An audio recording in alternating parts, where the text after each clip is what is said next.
And yet, am I right to assume that most Spaniards, and that's probably true of people in the Basque country also, are very pro-European? Like, we have had a backlash against Europe, across Europe, for a number of reasons. Well, Spain is still amongst the most pro. You have to differentiate between various regions of Spain, or various national components that make up Spain. So there are three historical nations in Spain. The three are Galicia, then Catalonia, and the Basque country, and then of course there's Castile. Yes, it's the smallest. Castile is the biggest among the four historical ones. Okay. But it's the one that dominates everything else. Yes. So we have issues and problems, and when it comes to language issues, cultural issues, rights of taxation. We have there are issues that about who protects which borders, immigration policies, urban policies, etc., etc., etc. So not everybody is equal in that in Spain.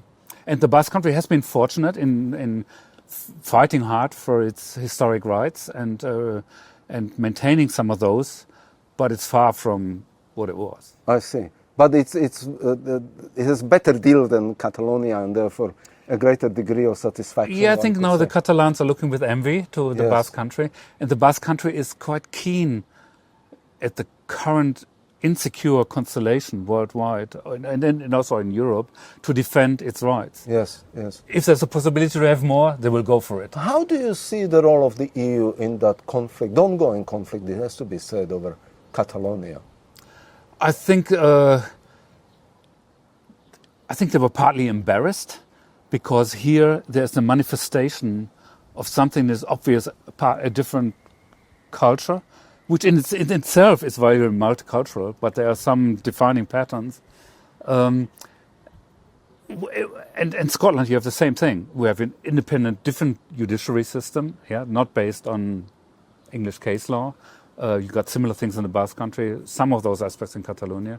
And I think Europe was surprised particularly about, I think, Scotland and Catalonia. The Basque country, it was toned down a little bit because after the achievement of the truce between ETA and the government, I think they didn't want to. But the leader is currently still in exile, right? There is a kind of well, it's a weird situation, and it has EU dimensions in terms of extradition. But the courts have been quite good to Puigdemont.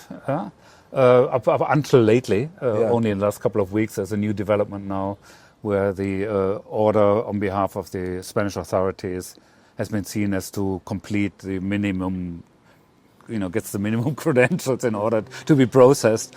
But, the fact is Puigdemont is still living in Belgium. Yes. And is now, after the outcome of the elections, the most recent national elections, in a relatively good position to say what's going to happen. But so could you say that, particularly then in relation to Catalonia, the EU has had a kind of moderating influence on that conflict? I think they were rather didn't want to be poisoned by it.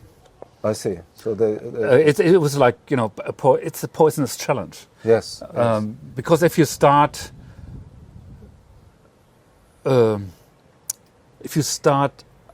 giving way and not pursuing the old national state line, this is how, and it's a dynamic thing. And I think the problem with Europe is, for a long time, that they didn't want to see that dynamic. Yes. They thought it was something that had come to an end historically. Yes.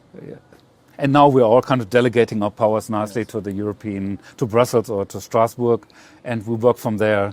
Yes. But look, that's fantasy land. That's not reality.